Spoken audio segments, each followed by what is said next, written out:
Hello मित्रों, नमस्कार मित्रों। आप सभी का गोगा जी मैथ क्लास में मैं आप सभी का स्वागत करता हूं।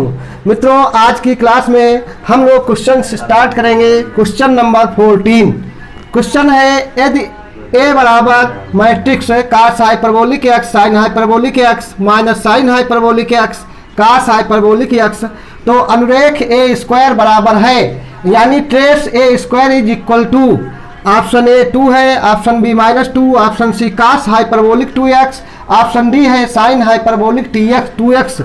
तो देखिए यहाँ पर जो है हमें ज्ञात करना है, ये जो मैट्रिक्स दिया हुआ है इसका ट्रेस ए स्क्वायर, यानी ट्रेस ज्ञात करना है ए स्क्वायर इज इक्वल टू। तो ट्रेस कैसे ज्ञात करते हैं?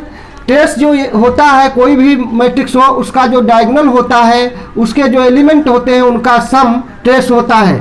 लेकिन यहाँ पर जो है ये मैट्रिक्स ए है और इसने पूछा है प्रश्न में ए स्क्वायर, यानी ए स्क्वायर का ट्रेस ज्ञात करना है।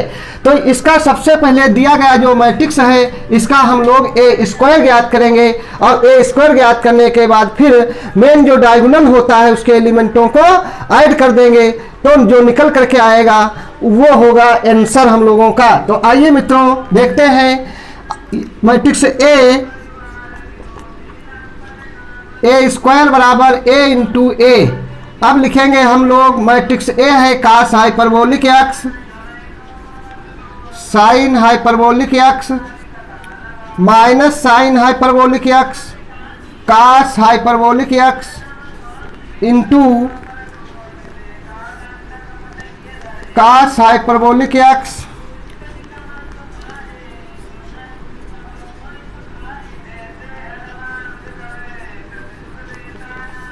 अब देखिए यहाँ पर जब दो मैट्रिक्स की मल्टीप्लाई करते हैं तो क्या नियम है? सबसे पहले ये जो रो होता है, पहले मैट्रिक्स के R1 को उठा करके इसके कॉलम पर रखा जाता है, फिर इसी R1 को इस वाले कॉलम पर रखेंगे। तो देखिए इसको सबसे पहले इस तरीके से उठाएंगे तो cos हाइपरबोलिक x इस पे पड़ने वाला है, sin हाइपरबोलिक x इस पर पड़ेगा, और इनकी मल्टीप्लाई होती है, बीच में ऐड किया जाता है। तो cos hyperbolic x cos hyperbolic square x, और ये इस पे आएगा तो minus sin hyperbolic square x। अब इस वाले रो को यहाँ पर जब लेकर आएंगे तो ये होगा cos hyperbolic x into sin hyperbolic x, और ये यहाँ पर जो है plus sin hyperbolic x into cos hyperbolic x। अब देखिए मित्रों, ये जो R2 है यानी दूसरा रो है, इसको उठा करके यहाँ पर जब लेकर आएंगे तो ये होगा sin hyperbolic x into cos hyperbolic x minus sin hyperbolic x into cos hyperbolic x। फिर ये वाला जो है यहाँ पर जब आएगा फिर बीच में माइनस ही रहेगा, sin hyperbolic x into cos hyperbolic x। अब इस दूसरे रो को जब यहाँ लेकर आएंगे तो ये साइन यहाँ पर आ जाएगा, साइन पर, और कास पर। तो इसको हम सही करके लिख लेते हैं cos hyperbolic square x minus sine hyperbolic square x। ये मल्टीप्लाई आ गई, ए स्क्वायर बराबर निकल करके आ गया इतना। अब देखिए मित्रों, cos hyperbolic square x minus sine hyperbolic square x जो होता है ये 1 के बराबर होता है। जैसे आप लोगों ने पढ़ा था cos square x plus sine square x बराबर 1 होता है, तो हाइपरबोलिक में जब यहाँ पर माइनस होगा तब 1 होता है, ये ध्यान रखना है। इस फार्मूले में 1 इस तरीके से होता था, हाइपरबोलिक में माइनस पर 1 होता है। तो यहाँ पर ए स्क्वायर बराबर ये इतना हम लोगों का 1 हो जाएगा। ये हो जाएगा sine hyperbolic x cos hyperbolic x sine hyperbolic x cos hyperbolic x, ये हो जाएगा 2 sine hyperbolic x into cos hyperbolic x, और इधर जो है ये भी हो जाएगा माइनस का 2 sine hyperbolic x into cos hyperbolic x, और ये हो जाएगा 1। अब जो है हमें ज्ञात क्या करना था? देखिए ये साइन हाइपरबोलिक 2x इसको लिख सकते हैं, क्योंकि साइन 2 थीटा बराबर 2 sine theta into cos theta होता है, उससे लिख सकते हैं। इसको भी लिख सकते हैं, लेकिन हमें लिखने की आवश्यकता नहीं है, क्योंकि हमें प्राप्त करना है trace A square is equal to, यानी ट्रेस हमने बताया कि मेन डायगोनल जो होते हैं एलिमेंट उनका सम होता है उनका योगफल। तो ए स्क्वायर का ट्रेस यानी ट्रेस आ जाएगा, ट्रेस ए स्क्वायर बराबर मेन डायगोनल 1, ये वाले एलिमेंट है तो 1 + 1 = 2। तो यही हम लोगों का आंसर है। देखिए मित्रों, ऑप्शन कौन सा सही है? ऑप्शन ए है 2, ऑप्शन बी है -2, और हम लोगों का जो आंसर निकल करके आया है 2 आया है। तो ऑप्शन ए करेक्ट आंसर है। और 15 है, यदि x³ + ax + b के दो गुणनखंड x - 1 और x + 3 हो तो बचा हुआ गुणनखंड है। ऑप्शन ए है x + 2, ऑप्शन बी है x - 2, ऑप्शन सी है x - 3, ऑप्शन डी x + 1। तो मित्रों देखिए यहाँ पर एक व्यंजक दिया हुआ है बहुपद टाइप का, x³ + ax + b के दो गुणनखंड हैं x - 1 और x + 3। इसके कितने गुणनखंड होने चाहिए? 3, यानी 3 गुणनखंड होने चाहिए, क्योंकि त्रिघात 3 घात यानी वेरिएबल जो x है उसकी हाईएस्ट पावर 3 है। तो त्रिघात जो है बहुपद है और त्रिघात बहुपद के 3 मूल होने चाहिए। तो तीसरा मूल हम लोग मान लेंगे अभी क्या होगा। पहला इसका फैक्टर यानी गुणनखंड है x - 1 और दूसरा है x + 3 और तीसरा हम लोग मान लेते हैं कौन सा है, x + अल्फा है। तो देखिए इसके मूल फिर कौन कौन से होंगे? इसके मूल होंगे, एक तो मूल होने के लिए x - 1 = 0 होना चाहिए। तो देखिए मूल जो है होंगे तो x - 1 = 0 यानी कि x = 1, x = -3 और x बराबर ये होगा माइनस का अल्फा, यानी 3 मूल होने चाहिए। ये x = 1, x = -3, x = -अल्फा। अब जो हमारा ये समीकरण दिया हुआ था यानी जो पॉलिनोमियल दिया था x³ + ax + b, तो ये तीनों जो मूल हैं ये तीनों मूल होने के लिए इसका मान कितना होना चाहिए? 0। अब देखिए यानी px = 0 होना चाहिए। कोई भी बहुपद मूल होने के लिए जो है px = 0 यानी बहुपद को 0 के बराबर रखा जाता है। तो px = 0, तो इसको हमने 0 के बराबर रखा। अब x³ प्लस यहाँ पर 0x², द्वितीय घात वाला पद नहीं था उसको हमने लिख लिया, और प्लस ax + b = 0। अब देखिए ये त्रिघात जो है समीकरण हो गया। त्रिघात समीकरण में जो त्रिघात समीकरण के 3 मूल होते हैं उनके मूलों का योगफल क्या होता है? त्रिघात समीकरण के मूलों का योगफल, 3 मूल हमारे कौन कौन से हैं? 1 है, -3 है, इनका योगफल लिखिए। मूलों का योगफल जो होता है वो तीनों मूलों का योगफल यानी 1 + -3 और प्लस अल्फा यानी कि -अल्फा। इसको इसी तरीके से लिखिए 1 -3 और -अल्फा बराबर कितना? मूलों का योगफल बराबर यानी माइनस का b/a। तो b कितना है? ये 0 है। तो यहाँ पर देखिए ये तो 3 से 1 निकल जाएगा -2 और माइनस का अल्फा बराबर 0, माइनस का अल्फा बराबर ये माइनस का 2, माइनस कैंसिल, अल्फा बराबर आया 2। कितना आया मित्रों? अल्फा बराबर 2। अब हमें फैक्टर लिखना था तो अल्फा -2 यानी अल्फा -2 क्या होगा? ये तीसरा गुणनखंड आना चाहिए। गुणनखंड कितना आना चाहिए? अल्फा -2। तो अल्फा -2 हमारा प्रश्न जो था उसमें x में लिखा था तो x -2 यानी थर्ड गुणनखंड यानी तीसरा गुणनखंड शेष बचा हुआ गुणनखंड जो निकालना था वो x -2 आ गया। तो x -2 आया। अपने ऑप्शन में चेक करते हैं, x -2 ऑप्शन नंबर बी सही है। हाँ, क्वेश्चन नंबर 16 है, if A is an open set and B is a closed set then B minus A is, option A है ओपन सेट, ऑप्शन बी है close set, option C है both open and close set और option D है none of these. तो आइए मित्रों इसको check करते हैं, ओपन सेट और क्लोज सेट। तो ओपन इंटरवल और क्लोज इंटरवल जो है क्या होता है? देखिए ओपन इंटरवल इस टाइप से जैसे यहाँ पर लिख दिया जाए 4,5 या a,b हम कहें a,b, ये होता है ओपन इंटरवल। ओपन इंटरवल इसको बोला जाता है। और इस टाइप से a,b ये जो होता है क्लोज इंटरवल। ओपन और क्लोज इंटरवल में क्या होता है? ओपन इंटरवल में ए कॉमा बी, इसमें जो बाउंड्री पॉइंट होते हैं वो सम्मिलित इसके अंदर नहीं होते हैं, और क्लोज इंटरवल में boundary point A comma B ये भी जो है सम्मिलित होते हैं, और इसके अंदर अनंत जो है यानी इन्फिनिटी पॉइंट होते हैं वो भी होते हैं। ठीक, तो देखिए यानी इसका मतलब ये हुआ क्लोज इंटरवल में ए बी भी होते हैं और ओपन इंटरवल में ए बी नहीं होते हैं। आइए हम लोग अपने प्रश्न की तरफ चलते हैं। ए इज एन ओपन सेट, ये हम लोगों क्या क्या है ओपन सेट। एक जो है एग्जाम्पल ले लेते हैं, जैसे 2,3 लिया, ये ओपन सेट है इस तरीके से। और B is a close set, तो बी हम लोगों ने क्लोज सेट ले लिया। B is a close set, तो क्लोज सेट 2,3। और अब then B minus A is open set close set both open and close set none of this. जब बी माइनस ए ज्ञात करेंगे तो बी माइनस ए बराबर ये होगा, क्योंकि ये सब जो है निकल जाएंगे, तो 2,3 इस तरीके से। तो ये जो है निकल करके आया क्लोज्ड, तो क्या लिखेंगे हम लोग क्लोज सेट, यानी बी ऑप्शन जो होगा CLOSED क्लोज्ड। नंबर 17 है limit y tends to a sine y minus a upon 2 into tan pi y upon 2a बराबर है। ऑप्शन 4 है हम लोगों के पास 0, 1 पाई अपान ए माइनस ए अपान पाई। तो देखिए यहाँ पर लिमिट प्राप्त करनी है, तो जो फंक्शन दिया है देखते हैं फंक्शन का रूप यानी कैसा है। तो लिमिट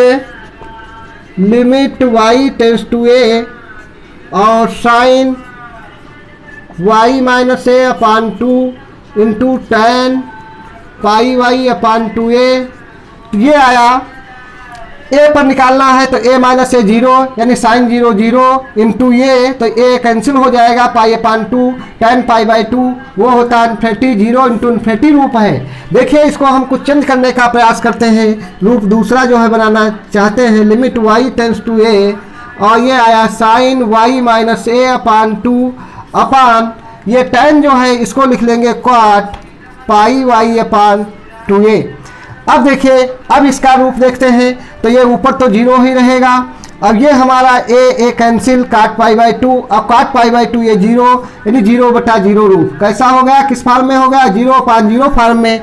तो हम लोग क्या करते हैं, हम लोगों के पास जो है एक यानी रियल हॉस्पिटल रूल होता है, उस रूल के तहत इसका जो है अंश और हर न्यूमरेटर और डिनोमिनेटर का डिफ्रेंसिएशन कर लेते हैं, अवकलन कर लेते हैं, फिर लिमिट को पुट करेंगे। तो देखिए साइन का अवकलन यानी ये हो जाएगा 1/2 into cos y minus a upon 2 यानी d by d x sine x cos x और 1/2 हो जाएगा अपान ये आएगा काट एक्स माइनस का cosec square pi y upon 2a into ये कितना आएगा, यानी पाई वाई का तो पाई अपान 2a। अब देखिए पाई अपान 2a ये इतना आ गया। यहाँ पर जब हम लोग जो है लिमिट अब भरेंगे तो लिमिट का मान जब रखेंगे तो ये तो ऊपर हमको दे देगा ये 1/2 यानी 1/2 और ये 1/2 जो है ये कैंसिल हो जाएगा, 1/2 यानी इस 2 से ये 2 तो कैंसिल हो गया।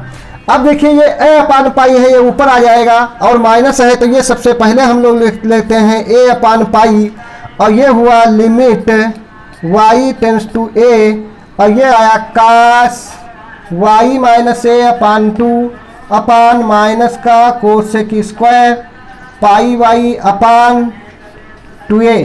अब देखिए बच्चों यानी ये माइनस का a upon pi into limit जब रखेंगे लिमिट तो ये आ जाएगा कास 0 होता है 1 कास 0 1 अपान और ये कोसेक स्क्वायर जो है ये हम लोगों को दे देगा। कोसेक स्क्वायर जब लिमिट यहाँ पर रखेंगे तो माइनस का कोसेक, इसको साइन में चेंज कर लीजिए यानी साइन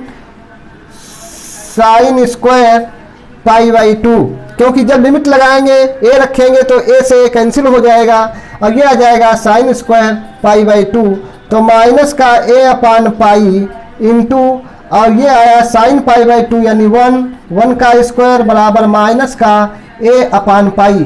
तो करेक्ट आंसर जो है मिलान करते हैं a अपान पाई है या नहीं। तो ए अपान पाई ऑप्शन ए 0 है, ये इतना है। सी भी पाई अपान ए है। डी है माइनस का ए अपान पाई। तो यही करेक्ट जो है हम लोगों का आंसर है माइनस का ए अपान पाई।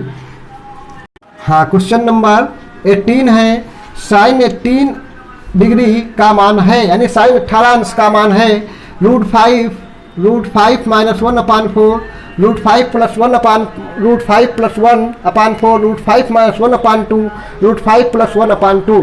तो देखिए मित्रों, साइन 18 अंश जो होता है, साइन 18 डिग्री का मान √5 माइनस 1 होता है। तो ऑप्शन ए करेक्ट है।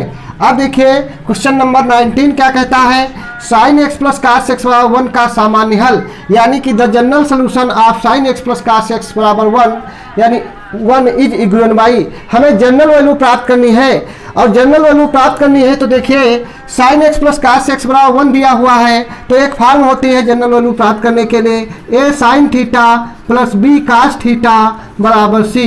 यदि इस फॉर्म में दी गई इक्वेशन है और जनरल वैल्यू प्राप्त करनी है तो साइन थीटा का कोफिशिएंट ए है, कास थीटा का कोफिशिएंट बी है, तो इनके जो कोफिशिएंट होते हैं इनके स्क्वायर लेकर के, यानी स्क्वायर का सम, इनके स्क्वायर का सम ले लेते हैं और इसी से जो है पूरी इक्वेशन को हम डिवाइड कर देते हैं। तो डिवाइड करने पर साइन ए प्लस बी या कास ए प्लस बी इस टाइप का हमें फार्मूला मिल जाएगा। फिर जो है क्वेश्चन को आगे बढ़ाते हैं। तो देखिए अपना प्रश्न है sine x plus cos x बराबर 1, तो sine x plus cos x बराबर 1, तो यहाँ पर साइन एक्स जो है उसका कोफिशिएंट 1 है, कास एक्स का कोफिशिएंट 1 है, यानी ए बी के मान 1 1 है, तो ये हो जाएगा √1 स्क्वायर प्लस 1 स्क्वायर √2, यानी 1 स्क्वायर यानी 1 प्लस 1 बराबर √2। तो √2 से जब इसको हम डिवाइड करेंगे तो 1 अपान √2 और साइन एक्स प्लस 1 अपान √2, ये आया कास एक्स और बराबर 1 अपान √2। अब ये हो जाएगा sine x into cos pi by 4, यानी कास पाई बाई 4 का मान 1 अपान √2 होता है, और plus cos x into sine pi by 4 बराबर 1 अपान √2। यहाँ पर sine into cos B plus cos into sine B formula use करेंगे तो ये होता है sine A plus B x plus pi by 4 और बराबर 1 अपान √2। ये साइन कितने का होता है, साइन पाई बाई 4, तो ये साइन पाई बाई 4। अब देखिए साइन थीटा, जब साइन थीटा बराबर साइन अल्फा हो तो जनरल वैल्यू क्या लिखी जाती है, साइन थीटा जब साइन अल्फा के बराबर हो तो थीटा बराबर एन पाई प्लस -1 की पावर एन इंटू अल्फा। तो देखिए ये हम लोगों का जो है साइन थीटा बराबर साइन अल्फा के रूप में है, तो यहाँ पर थीटा ये है, यहाँ इस प्रश्न में थीटा काम ये करेगा, यानी एक्स प्लस पाई बाई 4 बराबर एन पाई प्लस -1 उसकी power n into alpha, alpha का मतलब पाई बाई 4, तो ये आया एक्स बराबर pi by 4 minus n pi, x plus pi by 4 minus यानी एन पाई, इसको जो है हम लिख लेते हैं एन पाई प्लस -1 की power n into pi by 4 और माइनस पाई बाई 4। एक्स का मान जनरल वैल्यू जो आ गई एन पाई प्लस -1 की power n into pi by 4 minus pi by 4। हम लोगों का जो ऑप्शन है एक्स बराबर एन पाई प्लस -1 की power n into pi by 4 minus pi by 4, यानी ऑप्शन नंबर सी करेक्ट है। हाँ, क्वेश्चन नंबर 20 है, यदि sine square x plus i y equal to a plus i b, तो हमें ए की वैल्यू प्राप्त करनी है। तो देखिए ए की वैल्यू प्राप्त करने के लिए सबसे पहले इसको लिखेंगे ए प्लस आई बी यानी आयोटा बी बराबर sine square x plus iota y, और उसके बाद ए माइनस आयोटा बी बराबर sine square x minus i y. अब देखिए इसको इक्वेशन नंबर 1 ले लेते हैं और इसको इक्वेशन नंबर 2। हमें ए की वैल्यू प्राप्त करनी है तो दोनों को ऐड करते हैं, ये आ जाएगा 2a बराबर sine square x plus i y और plus sine square x minus i y. अब देखिए यहाँ पर 2a बराबर, इसको तोड़ देंगे 1 minus cos square x plus i y, और ये हुआ plus sine square x minus i y. अब देखिए 2a बराबर 1 माइनस, इसमें माइनस कॉमन ले लेंगे तो ये आ जाएगा cos square x plus i y और minus sine square x minus i y. अब 2a बराबर 1 माइनस कास स्क्वायर है माइनस साइन स्क्वायर बी। देखिए एक फार्मूला होता है ट्रिग्नोमेट्री में, कास स्क्वायर है माइनस साइन स्क्वायर बी बराबर क्या कहता है, कास ए प्लस बी और into cos a minus b. इस फार्मूला के द्वारा हम लोग जो है क्या करेंगे, कास स्क्वायर ए माइनस साइन स्क्वायर बी बराबर कास a plus B into cos a minus B.